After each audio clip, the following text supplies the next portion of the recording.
Uhuru, brothers and sisters and comrades, this is Omali Yeshitela, chairman of the African People's Socialist Party and leader of the Uhuru movement and the International African Revolution.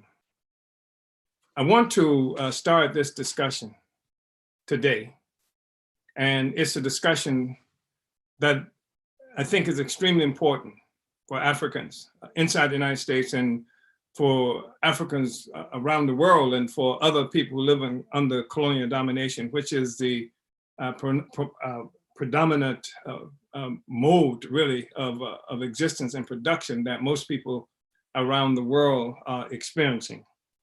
And we're talking about new laws attack Black resistance to police terror. I want to start this discussion by before even looking at the specific law and laws that we're talking about, is on September 23rd, 1979, the African People's Socialist Party established a 14-point working platform.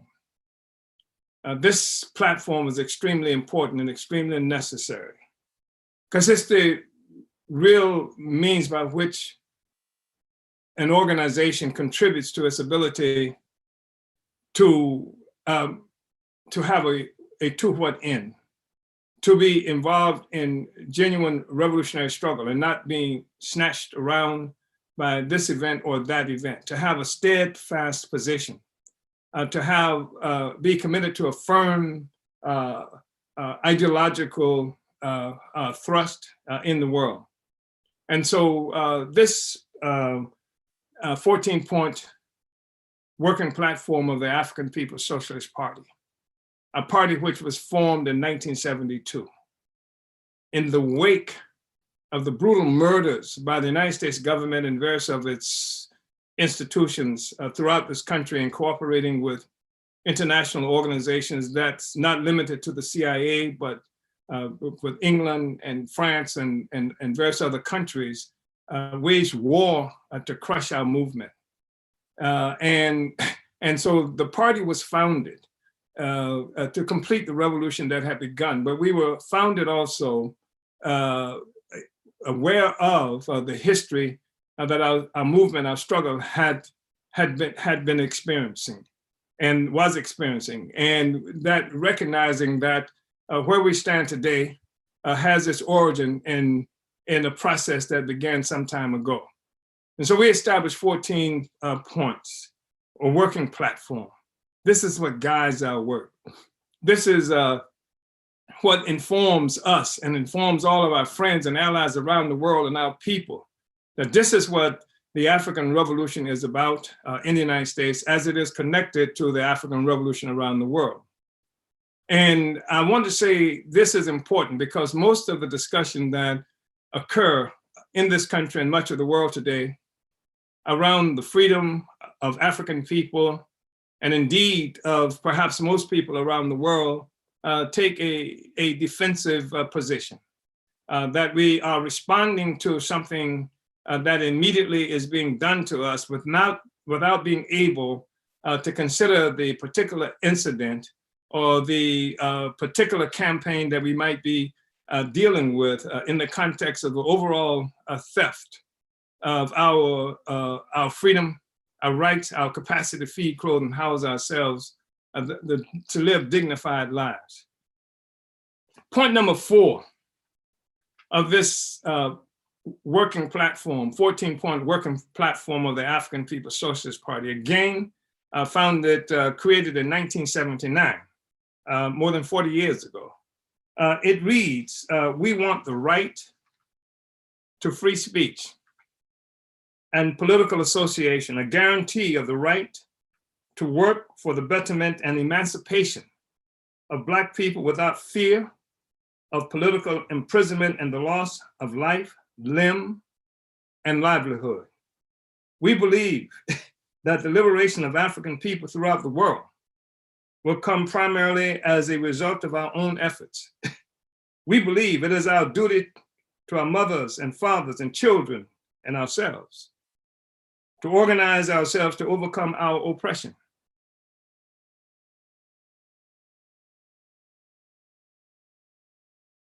We believe that the right to organize and speak out against our oppression are basic human rights, and that the US government must discontinue its attempts to smash these rights and must discontinue criminal attacks on those African patriots who work for the betterment and emancipation of our people. Now, this was 79. This still is a part of our working platform. I'm not talking about something that happened a long time ago with no specific relevance for today. We are the African People's Socialist Party, the same African People's Socialist Party, more or less, that created this 14-point working platform of our party that sums up the contradiction of our people and says what it is that we have to do to move our struggle forward. And it's important to say that here we are talking about the right to free speech. We're talking about and political association. We're talking about a guarantee of the right to work for the betterment and emancipation of Black people without fear of political imprisonment and the loss of life, limb, and livelihood. And this is not some abstract kind of discussion, something that's pulled out of the sky to have this discussion around. And it deals with what we want to talk about today in terms of these new laws that attack Black resistance to police terror.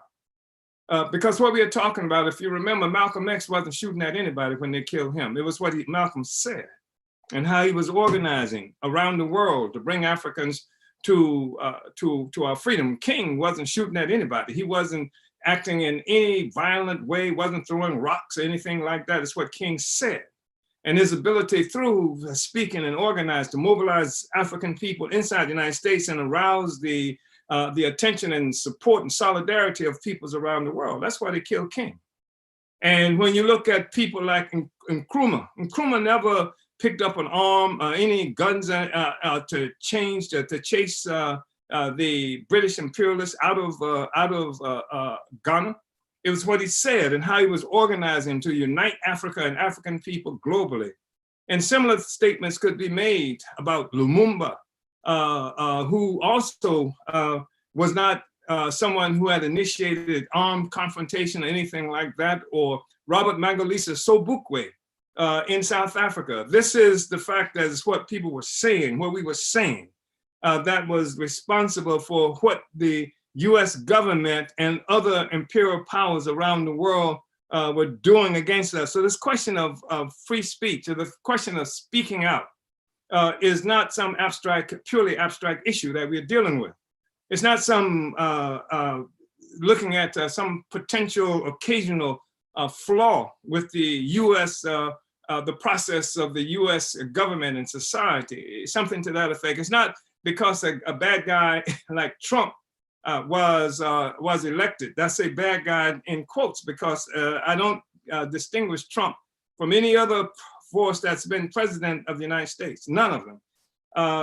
But the thing is that we all live under colonial domination, and colonialism it requires this horrible oppression and violence initiated against the people in order to maintain the status quo. And it brings tremendous amount of wealth and resources as initially to Europe and Europeans scattered around the world, including this place that we live in called the United States. We saw people who from the indigenous population, the American Indian movement, and we're talking about the kind of movement among Mexican people as well.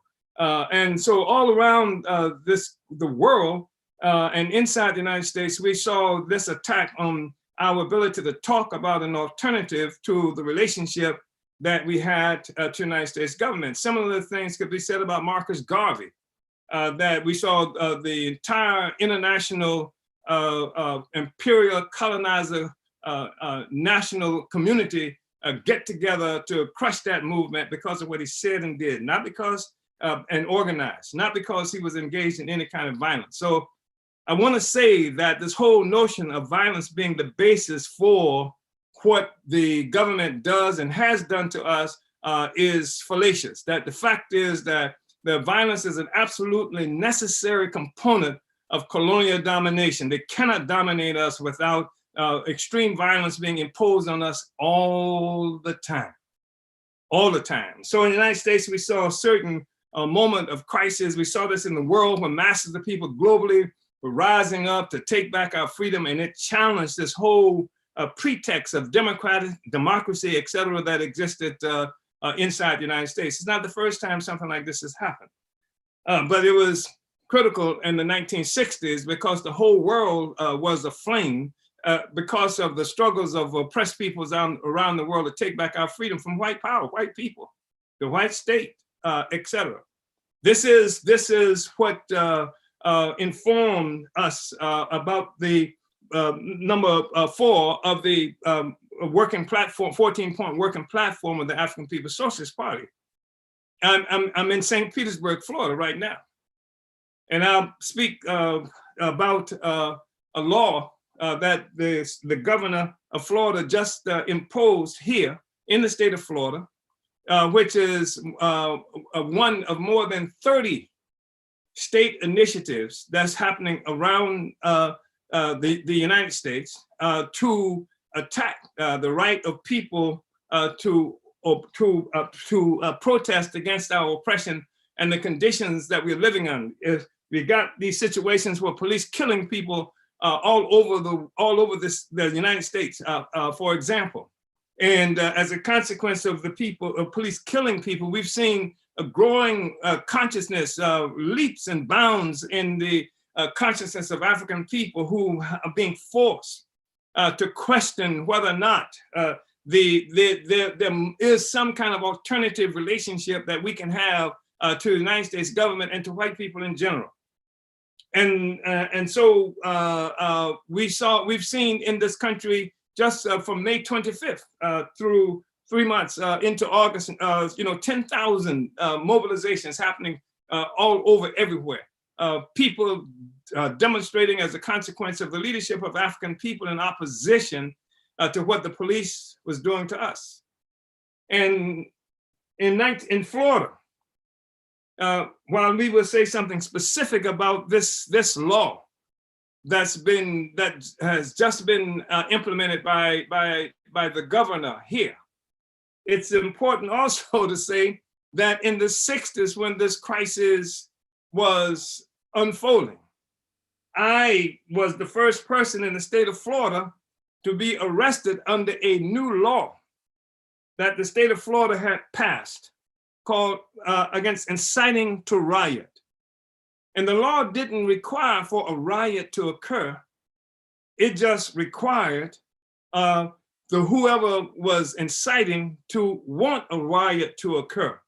In other words, it was a form of thought crime. That happened in Gainesville, Florida, that I was arrested. Me, a man named Levy Wilcox, who was from Jacksonville, Florida, and was with the Southern Christian Leadership Conference in Florida. So we were arrested on that. And I was in Gainesville, Florida, the site where I was accused of inciting to riot with my speech, with my presentation, because I was only 8 days out of prison at that time, where I had been locked up because I tore from the wall of the City Hall of St. Petersburg, Florida, an 8x4, an 8x10 rather, mural that caricaturized Black people, making us look like apes and monkeys and things like that. And I tore that down and I was sent to prison because of that. I was put on trial because of that.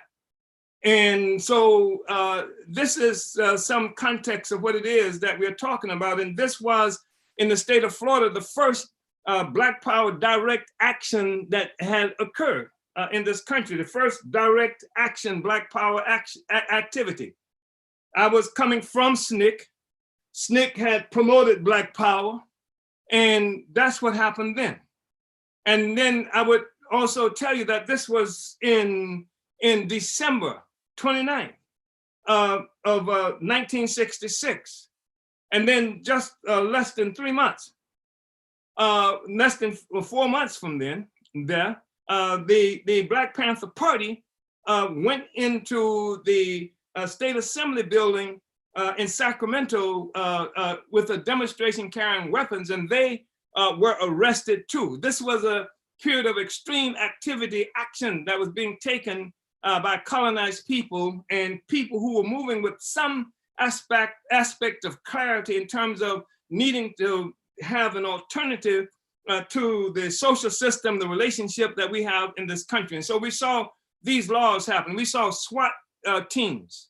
This is where you got SWAT teams being created. These militarized, what people are complaining now and crying about how the US Police Department is certainly becoming militarized, how Congress passed some law that allowed them to militarize the police departments. They were being militarized back then.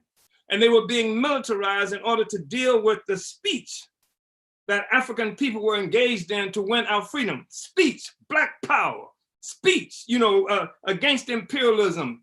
This is what was happening in this country and around the world, not just inside this country, but in many instances, the revolutionary movement had not really developed beyond the speech, beyond organizing people. And so the governments in various places began to attack our movement. This is the time that we're talking about. Remember, Fred Hampton wasn't shooting at anybody when he was killed in his bed in 1969, December 4th, 1969, when they came in and murdered him in his sleep. It was what Fred was effective in saying. It was what Fred Hampton was effective in saying and how he was organizing African people to be free that led to this attack and this murder on Fred Hampton. So we're not having some discussion about some purely abstract question. When we say that, that we demand, when we talk about what it is, point number 4 of our program, the thing that inspired us, we want the right to free speech and political association, a guarantee of the right to work for the betterment and emancipation of Black people without fear of political imprisonment and the loss of life, limb, and livelihood. And we were under assault. Look at the Panther 21 in New York. 21 members, young people from the Black Panther Party, who were locked up in New York on the most insidiously phony charges. And it doesn't, this is colonialism. This is how the colonial state works. So, they are able to say, well, this law affects everybody. And so therefore it shouldn't, nobody's really discriminated against you. But the fact is that everybody is not engaged in a struggle against colonialism. Everybody is not going to be organizing to get this monkey off their backs. It's African people who live under colonial domination to whom this is happening. I'm saying this to you, and I'm also want to say, just in terms of recognizing that there are precedents in this country for how people are treated, who the United States government determined at any given time, or white people in general, that they want to oppress and exploit. And you should know that the United States government created a special law for Japanese and created a war relocation authority that affected more than 120,000 Japanese people, most of whom were so-called citizens inside the United States, and put them in concentration camps throughout the United States, took their property, took the resources that were in banks and things like that, and from 42 to 1945, a total of 10 camps were open, holding approximately 120,000 Japanese people for various periods of time in California, Arizona, Wyoming, Colorado, Utah, and Arkansas, being the places where this occurred. I'm telling you this because we are looking at really a shaky kind of situation where, because most of what passes as leadership in this country from our side, from our people, is not informing African people of how to understand the circumstances that we're living under and what it is that we have to do to win our freedom, and how do we protect ourselves from every time white power has a crisis of sorts, that they will attack African people, kill African people, throw us into concentration camps and things like that. That's why we're having this discussion. And that's why it's really important for us to look at this issue of new laws that attack Black resistance to police terror. And we have to contextualize this discussion also with the recognition that the society, the society of inside the United States, that's based on colonial extraction of value, wealth from Africans and other people around the world. A society of white people, more or less, the colonizer, existing at the expense of those of us who are colonized. And sometimes they call us Indians and they call us Negroes and African Americans and Mexicans and things like that. We are the foundation of the whole system. And because the system was created through the attack on Africa and African colonialism, the ideology, the philosophy that has stemmed from that, and that has stemmed from the kind of political economy growing from that, this is what they call a superstructure in terms of the ideas and philosophy. It's what most people refer to as racism. If you have a political economy, if you have an economy, globally, this is the case, not just in the United States, but globally, an economy that comes into existence through expropriating value from oppressed peoples around the world. It was a global system. The system of US and of capital, of world capitalism is not something that started on a cotton plantation in the United States. It was a global contradiction. It was one that attacked Africa and created for the first time a world economy that connected the economy into one single whole. And this single whole came as a consequence of colonialism and enslavement of peoples.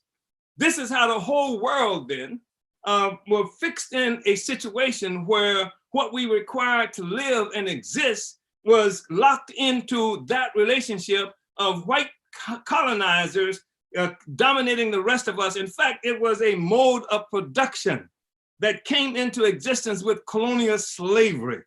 That's what we've been confronted with, and that's what we are looking at every day of our lives.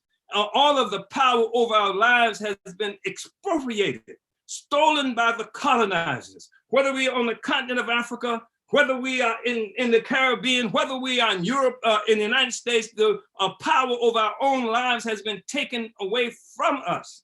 And explanations given to us about who we are and why we don't have power being explanations that serve to maintain the status quo.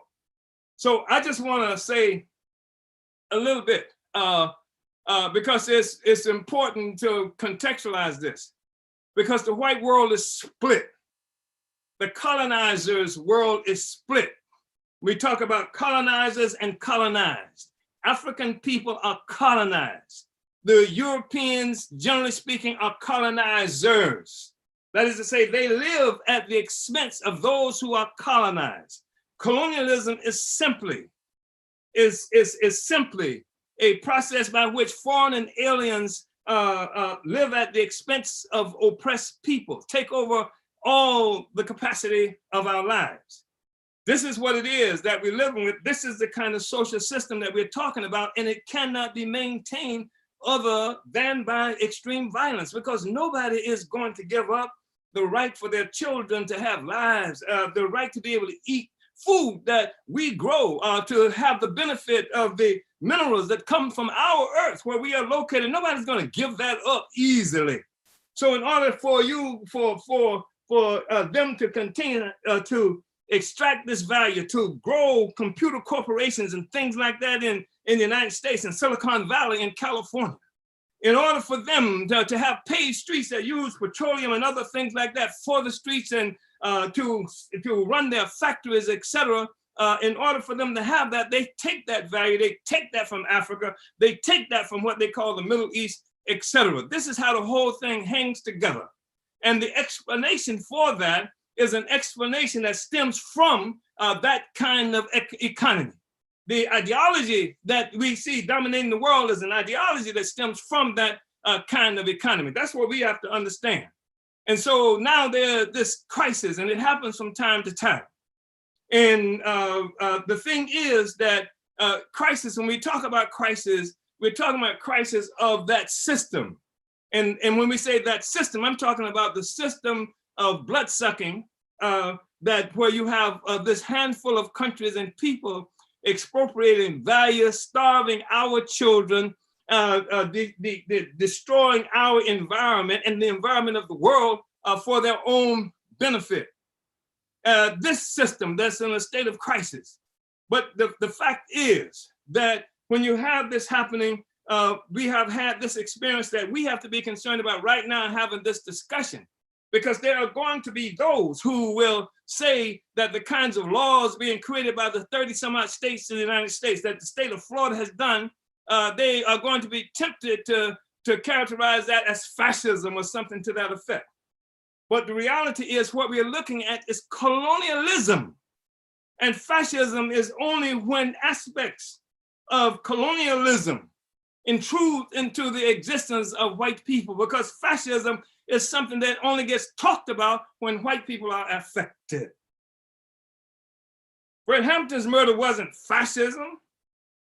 The thing that sent me to prison in the 1960s wasn't fascism.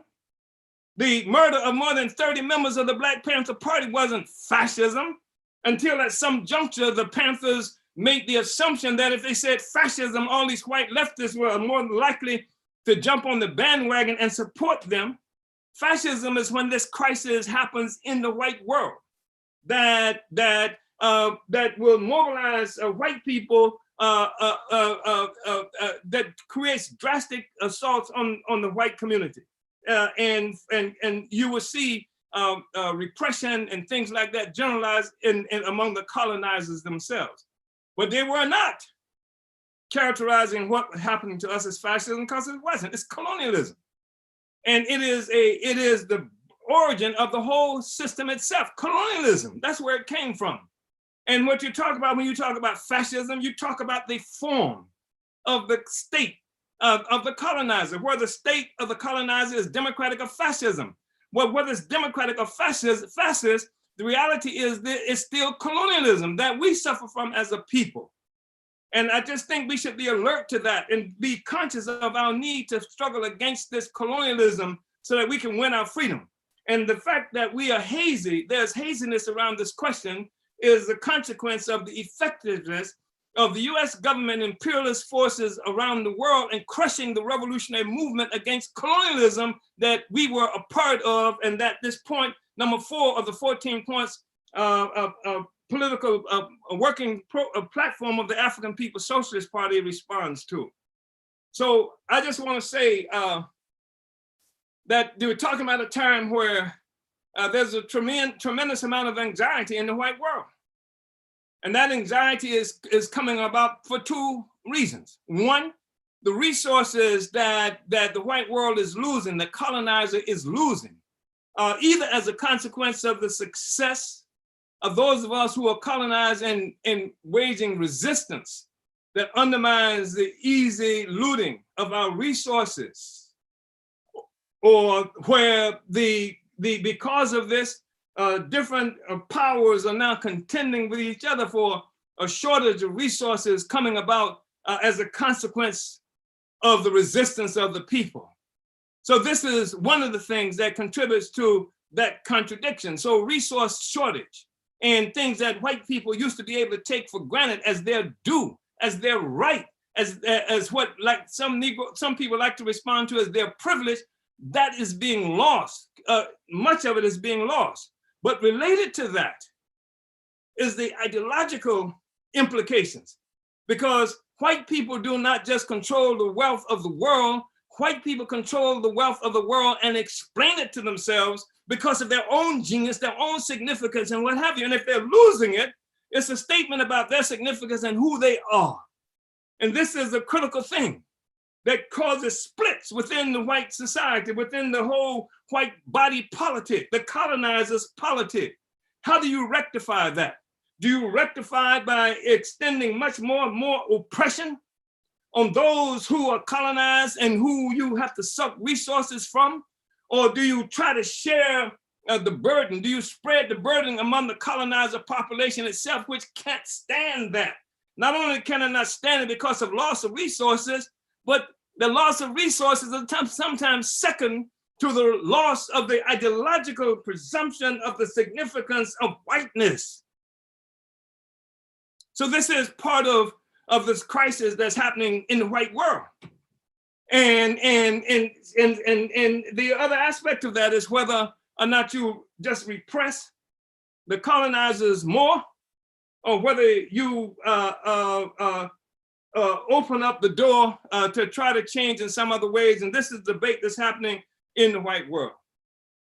And you have people who right now are represented specifically in the United States by Joe Biden and Kamala Harris. And the thing is that in the United States, where you have the colonizer and the colonized living on the same territory, where neither the colonizer nor the colonized is indigenous to the land that we are experiencing this crisis on, there is this situation of people being confused about the nature of this relationship and the nature of the society, especially in the face of the success of the United States government killing off and jailing revolutionaries and people who want to see our freedom.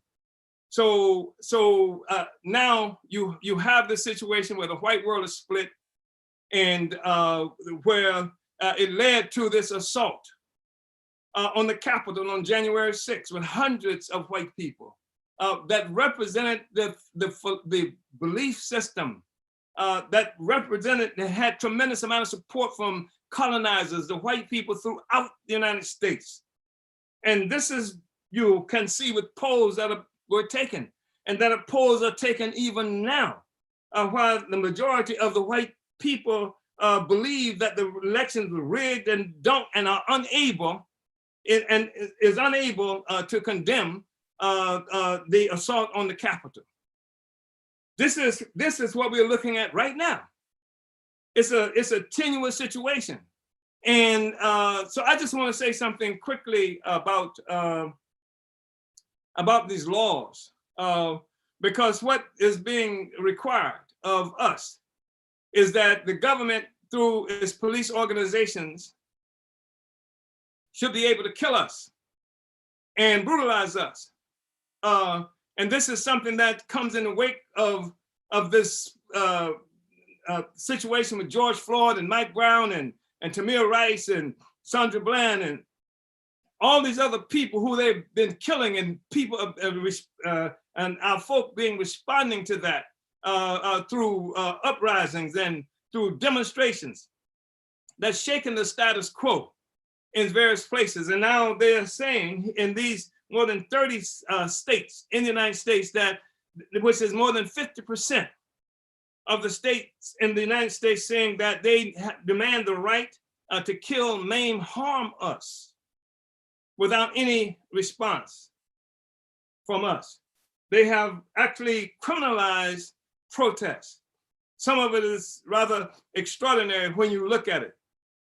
But if you look at it within the context of the history of this country and the history of much of the world dealing with colonialism, when the Europeans and the colonizers have dealt with those who were colonized, the numbers of people who were killed in Vietnam by France and the United States, the number of people killed in North Africa and Algeria by the French, the number of people who are being murdered daily by the United States right now in Yemen.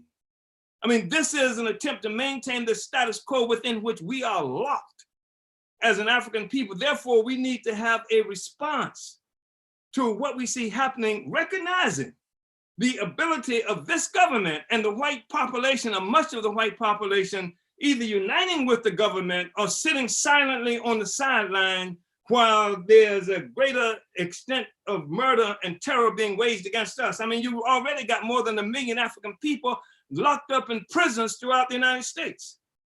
Where is the claim of fascism? You don't hear the white left talking about this as fascism. Fascism is only when what happens to us normally appears to intrude upon the tree-lined streets and the presumed permanent security of white people. But when it comes to us, this is colonialism. And they had to create a new term to deal with what happens to white people. And so we have to be really concerned about how this issue is discussed. I want to just say something quickly about the anti-riot, Florida anti-riot law, because, and it's one of more than 30. And I just want to say a couple of things about it, because just in terms of some of what it includes, because in some ways, some people will be surprised and think that it's extraordinary, but I started off this discussion in part telling you some of the things that has happened in the state of Florida and other places, because even most of the laws you see, you had 3 strikes you out. They have these designer laws that's created just for us. 3 strikes you out. They at one time the Supreme Court had made some kind of determination, or the Constitution about reasonable. They now call it reasonable suspicion. But the fact is that there was a time where a cop just couldn't, by law, throw you into jail and for nothing, or stop you and mess with you. Now they've changed that and redefined it, of what that means. So here's what you've got. They said that this law covers a lot of ground. I'm reading from something called Florida Today. And it amends existing statutes and changing definitions and increasing penalties. It also creates an unelected and unaccountable bureaucracy that can overrule law enforcement budget decisions made locally. It changes civil liability for damages and creates several new crimes: mob intimidation, cyber intimidation by publication, rioting and aggravated rioting. It also defines the destruction of historical markers, memorials, or statues as distinct crimes, like tearing down a mural. It also sets a mandatory minimum jail time of 6 months for the assault or battery of a law enforcement officer in the furtherance of a riot. And so here is part of what it is they're talking about. That a key portion of the law limits the ability of a municipality to reduce the operating budget of a law enforcement agency if an objection is raised by either the state attorney or a city council member. So you can't even reduce the budget. And this was a response to this, all of this stuff about defunding the police and the rest of that. It also includes things like says that the law says it's unlawful to post someone's personal information online, quote, with the intent to, or with the intent that a third party will use the information to A, incite violence or commit a crime against the person, or B, threaten or harass the person. This is the kind of stuff that they have put in the law in Florida, and that's that the law also makes mob intimidation a crime, a first-degree misdemeanor, which, if violated, also precludes bail prior to first appearance, meaning you are likely to spend at least a night in jail if arrested under this provision. And according to the law, it's illegal for 3 or more people acting with a common intent to use force or threaten to use imminent force to compel or induce or attempt to compel or induce another person to do or refrain from doing any act, or to assume, abandon, or maintain a particular viewpoint against his or her will. This is the kind of stuff that's in this bill in the state of Florida. And so if you and a friend is standing next to somebody who's accused of something, and you're one of those 3 persons, that's the kind of thing that you can be dealt with. Say now someone can be arrested and held without bail for participating in an unlawful assembly. And an unlawful assembly is defined as more than 3 people who who assemble for the purpose of with the potential for engaging in what they would call some kind of civil disobedience, or what they would characterize as a riot, which is a 3rd-degree felony. And the riot, again, is something they define a riot, a third-degree felony, which comes with the loss of voting rights, is now defined as willfully participating in a violent public disturbance involving an assembly of 3 or more persons acting with a common intent to assist each other in violent and disorderly conduct, resulting in A, injury to another person, B, damage to property, or C, imminent danger or injury to another person or damage of property. So there's a lot more that can be said about this, but this in other states, more than 30 other states initiating the same kind of process. And this is important, brothers and sisters and comrades, because again, what they're doing is establishing the recognizing that the extremity, the extended violence, concentrated violence being imposed on our people is going to get a response, just as it's been getting a response up to now. They're saying that you don't have the right to even respond to your murder. You don't have the right to respond to the fact that in a country with only 13% African population, they say you have more than up to 50% of the people in prison being Africans here. You don't, and Mexicans and others. So you don't have the right to protest that. You don't have the right to speak out against it. You don't have the right to rise up against it. They made a law that says it's illegal for you to do that. So they kill you illegally, and then they make law, and I say illegally, I'm talking about just based on the laws that the colonizer. They kill us based on violating their own law, and then they make a law saying that we can't resist being killed based on their own law. This country, this government has the ability, the capability of committing the worst kinds of offenses against us. And the struggle that we have to make is one, we have to be able to recognize, first of all, that there's something wrong with those forces who are supposed to be our leaders, who do not recognize the peril that African people are living with on a regular basis under colonial domination, where we have no control of our own lives, no control of our own freedom, no ability to define our own interests as a people, no ability to say what it is that we can and cannot do in order to win our freedom. That means that there's this supreme confidence in the government, or if not the government as it's represented by the Democratic Party. And of course, the Democratic Party is a colonizer party. It represents the interests of the colonialism, just like the Republican Party. They just have differences about how they go about maintaining colonial domination. And the Democratic Party, but since the Republican Party is a party primarily majority white people, then the Democratic Party has fished upon Africans and Mexicans and other colonized people to bring them into its wake to try to get whatever we would call freedom for ourselves. And of course, the freedom that we want and the freedom that the Democratic Party wants, the freedom that we want is different from the freedom that the Democratic Party wants for us. They want for us. We have to want for ourselves and have the capacity to fight and organize in our own interests. That's the question that we are confronted with. And right now, what I'm saying is that we have to have our own political program, that we cannot be satisfied with anything less than self-government. We have to be a self-governing people in the United States, in Florida, and we have to be a self-governing people in an institution, a government, a state apparatus that spans the globe, all over Africa and every place else. Because our enemies are united that way. They call it United Nations, they call it NATO, they call it World Trade Organizations. They got all these organizations that hook up with each other for taking our resources and oppressing our people all around the world.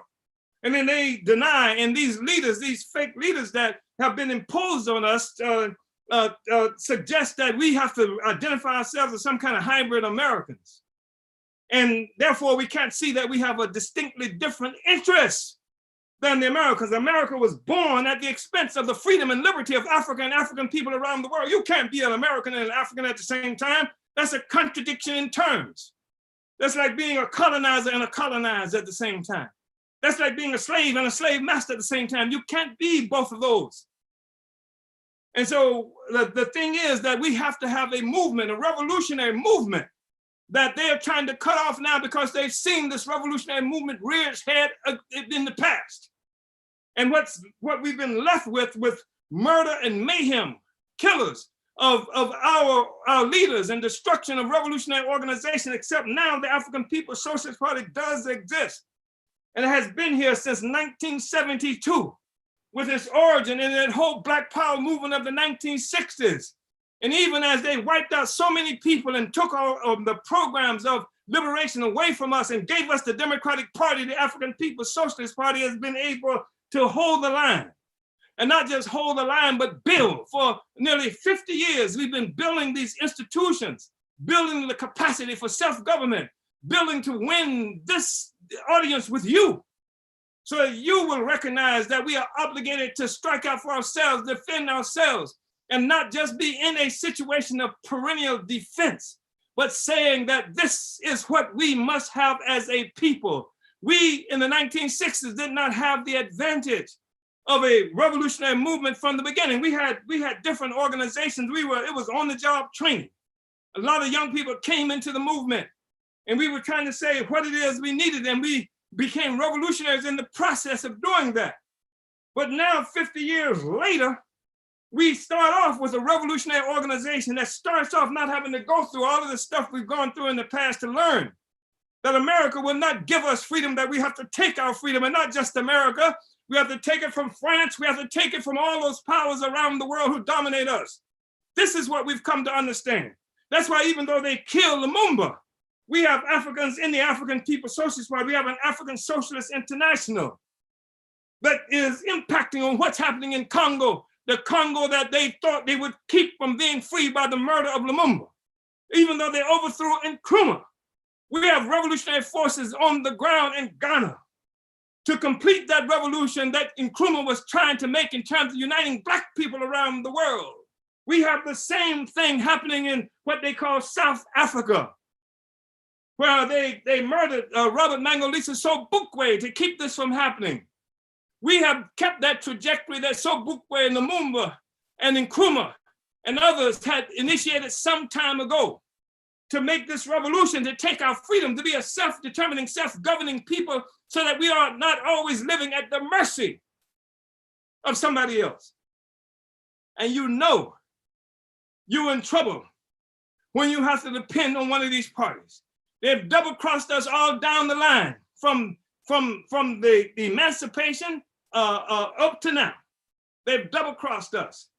And so we, to be responsible and dignified people, have a responsibility to assume the authority over our own lives, and to do that through organization, and to do that through a philosophy that recognizes that we are our own liberators, that we must be a self-governing people. You can't have any kind of national dignity, self-respect, if you're living under the power of another authority that came to be, you're in relationship with you through enslaving your grandmammy. We have to take over our lives. We have to be dignified human beings.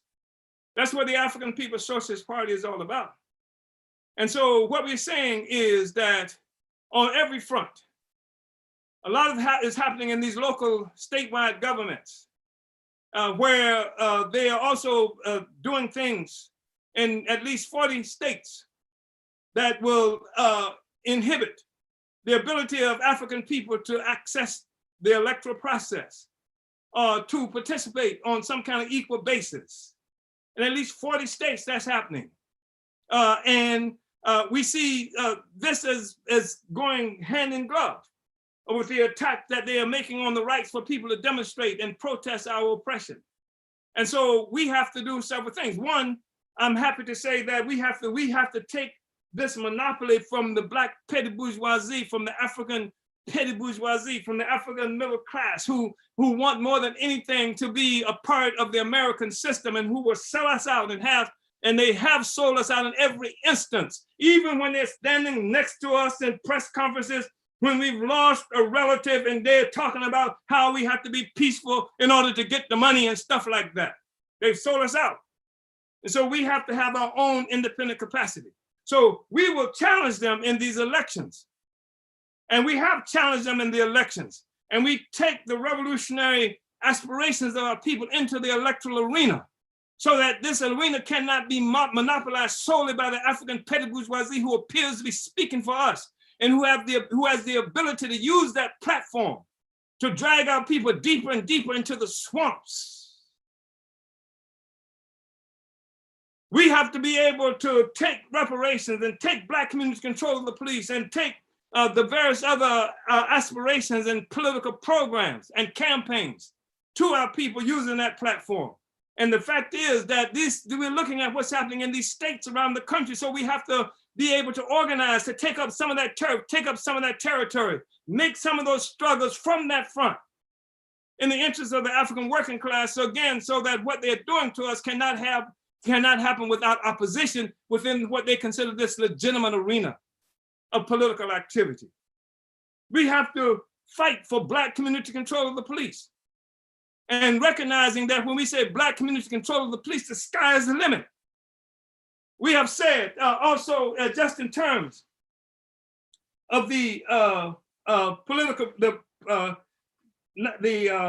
working platform of the African People's Social Party, 14 points. Again, 1979, point number 8. We want the immediate withdrawal of the US police from our oppressed and exploited communities, and there's an explanation for that. We have to push to get them out of our communities. We have to push to get these comrades they got in these death camps that they call prisons out. We have to push, demand that they release those comrades who are political prisoners and prisoners of war, who stood up and tried to fight for our freedom. They gotta be free. You gotta make those Negro politicians and everybody else who's running for office speak to that. Because I'm telling you, they don't mean you any good. And they can't do you any good in the face of this growing development of repression of our people. And in the face of the obvious intent to suppress any kind of protest. You will not get any help. Nothing good will come out of this wishy-washy, America is going to get it right one day. You'll find yourself in concentration camps. We're already in concentration camps. That's what the prison system is. That's what many of the housing projects that we're stuck in, concentration camps. That's what the indigenous population living in concentration camps that they call Indian reservations. You can't deny that's true. You can't deny that the indigenous people whose land, who are custodians, the original custodians of this land, are not in concentration camps that they call Indian reservations. You can't deny that 1 out of every 8 human beings on earth who's in prison is African in the United States.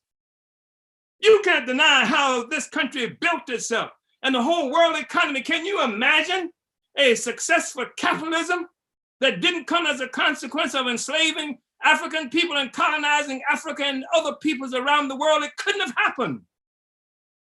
This is the system they built, and we will not be able to survive inside that system. That's why it's necessary for us to struggle for political independence, self-government, and to create a new society based on the power of the colonized, and especially the working class of the colonized. Join the African People's Socialist Party. Go to apspuhuru.org. Uhuru, comrades.